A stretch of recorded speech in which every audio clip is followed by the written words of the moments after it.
Hi guys, how are you getting on? I'm Robbie, your friend and your English fluency mentor, of course. And I really hope you had a very nice Christmas time, and that Christmas Eve and the next day and the day after were perfect for you and your family. And look what I got here. That's my Christmas tie. And look what happens when you press the button here. La la la la la. It starts playing Christmas songs. But I can't really shut them up because it just doesn't react, you see.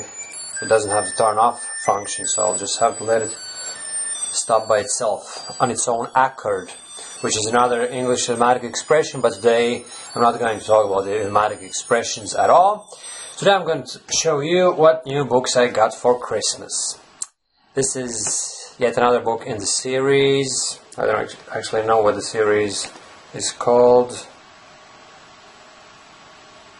There is no name for the series as such, but the first book was called The Maze Runner, the second one is The Scourge Trials, and the last one, supposedly, the last one is Death Cure. And these are really great books, and they're actually teenage books. You see, I got the first one from my daughter, because she's big into reading, and then I was so captivated. To be honest with you guys, I would be probably exaggerating if I told you that I hadn't ever been so captivated by a single book, but I honestly don't remember myself being so drawn into reading a particular book for a long time, like for a decade or so, you know. So I literally devoured the first book in the series. Now I'm reading this one, but to be honest with you guys, I haven't got much time to do my reading because I'm so busy working on different projects. I'm off work now, so I'm having my holidays now, and I'm off till the 7th of January, but I'm having so much to do. Now I'm working on my English Harmony Systems update, and today, for instance, I was writing the whole day, and I was doing the same yesterday and the day before, and my eyes are getting sore, you know, but it has to be done. The update has to be rolled out and launched early next year, and parallelly, or can you say that, on top of that, or at the same time, anyway, I'm working on the new project called Fluency Gym Coach, which I spoke about in one of the previous videos anyway. So the only time I can actually dedicate to reading is while eating, and I know it's a bad habit actually. They say you shouldn't be doing anything else while you eat. You should be only focused on the actual activity, on the process at hand, which is eating, so that your mind doesn't wander, so that it's all focused on the process and your body absorbs all the nutrients as efficiently as it possibly can. But I just can't afford the luxury of eating and not doing anything else because I'm under massive time constraints. So I'm reading my book while I'm eating and before going to bed, you know, 20 minutes, half an hour. Okay, I'll admit I read for an hour yesterday, but it's not gonna happen today anyway. And then I got another couple books here, Gone. I'm not really sure what it is, but it looks quite similar to these type of books, you know. This is actually called Dystopian fiction, and dystopian means that the whole setting is set in the future, and the time is actually unknown, but it's post-apocalyptic fiction, you know. Basically the Judgment Day scenario, whatever it was, a deadly plague or a nuclear war, whatever happened, and basically humanity is at risk. And then there are different types of books to be found and to be read in that particular type of fiction, and I read a couple more before, and I was so captivated by that type of fiction that it's my favorite type of fiction at the moment. So if you're interested in it, you may want to Google it up, type in dystopian, and you'll see what exactly I'm talking about, right? And basically I'm having this one, Gone, and I'm pretty sure this is part of series. Yes, it is. Gone is only the first book, followed by Hunger, Lies, Plague, Fear. So suddenly it's a world without adults, and normal has crashed and burned when life as you know it ends at 15, everything changes. So obviously it's a typical dystopian literature. The adults have vanished, and the world is basically inhabited only by teenagers no older than 15 years of age. It sounds just what I need, you know. And my family obviously know that, so that's why they got all these books for me for Christmas. And this is probably something similar. Insignia, sci-fi adventure, blah blah. 14-year-old Tom. Yeah. Anyway, should be very exciting too. And you see, the funny thing is, this is all teenage fiction. So you may think that, say for instance, if you're a foreigner, well obviously you are a foreigner, there is the off chance that you might be a native English speaker watching this video, but anyway, 99% of my audience consists of foreigners, that's for sure, that's what I know for a fact anyway. And if you're a foreigner trying to get into reading, you know, you might be under big stress to figure out what kind of fiction you're really into, you know. And the rule of thumb would be to go for the kind of fiction you would normally read in your native language, you know.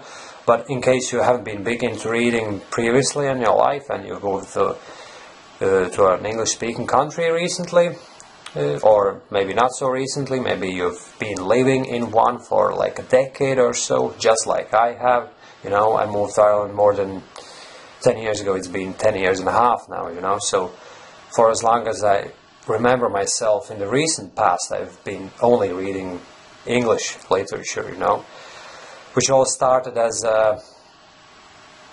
an attempt to improve my spoken language back in the day, but I didn't realize back then that reading doesn't actually, it doesn't make you speak better, you know. To be able to speak, you have to speak, you know. Spoken language is a whole new ball game. It's a practical skill, but reading, it's only passive input, you know. And but we'll get to that a bit later on during this video. What was I talking about? Yeah, if you're a foreigner and you want to get into reading and you can't really figure out what to read, you know. Basically, the rule of thumb is to go for fiction you would normally read in your native language. And secondly, you may want to broaden the horizons and look in different types of fiction you would normally even consider, like teenage fiction, because, like, I mean, if you walk into a bookstore, you'd normally go to shelves where adults go, you know, and look at the normal types of fiction, like historical fiction, science fiction, fantasy, thrillers, crime fiction, bestsellers, and all those typical sections. And you mightn't even be looking at the far corner where teenagers are looking at their books, because you might think that, first of all, that'd be stupid, you know, go to the teenage section, and secondly, you'd think, why would I be even reading teenage fiction? But you see, the thing is that these days the teenage fiction is so thrilling, so amazing, so captivating, so exciting that it's just like sci-fi fiction or fantasy fiction or whatever you call it, and just with teenage characters in it, you know. But it's not childish by no means, you know. It's a strange one, you know. But I'd say that 90% of adults would probably not consider reading this type of fiction, you know. But I do, and I would gladly suggest you do the same if you are considering now what type of fiction you want to read, right? And another thing is, these books are actually written in a very simple language, and that's ideal for foreigners, just like you or me, you know, because some fiction, to be honest with you guys, is quite boring, you know. I've never actually tried to read classics, you know, but I would imagine that some of them, well, I've flicked through some of the classic books actually in the library. While I was there with my daughter, she was choosing her books, and then I was just wandering around and looking at the odd book here and there, you know. And the language that you'd find in some of the classic books is just so much different that you'd find it hard to understand, you know. I was trying to read through a few paragraphs, and then I had to force myself to go back once more and once more just to make sense of what it says, you know. To me, the language was so formal, so detached from the actual spoken language, you know.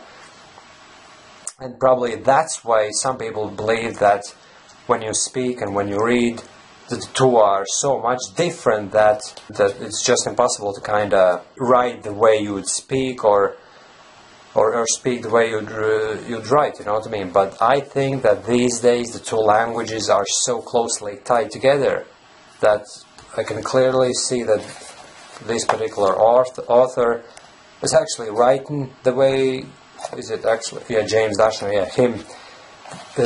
He's writing the way he'd speak, you know what I mean? It's basically speaking in a written format by a way of writing on a piece of paper, you know what I mean? Well, obviously these days you don't write, actually, you don't put pen to paper, you type it all up on a screen, you know, but basically it's the same principle. And it's something that I've looked at on my blog, EnglishHarmony.com.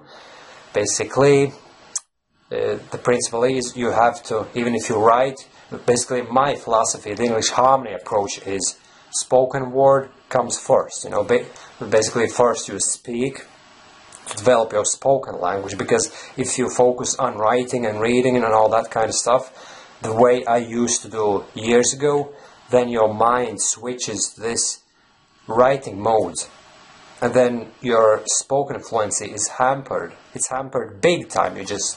You can't speak properly. You hesitate, you get stuck for words, you stutter, and all because your mind is trying to write, you know, construct sentences like the way you do on a piece of paper, you know what I mean? But you have to assign priority, top priority to the spoken word, and it always comes first.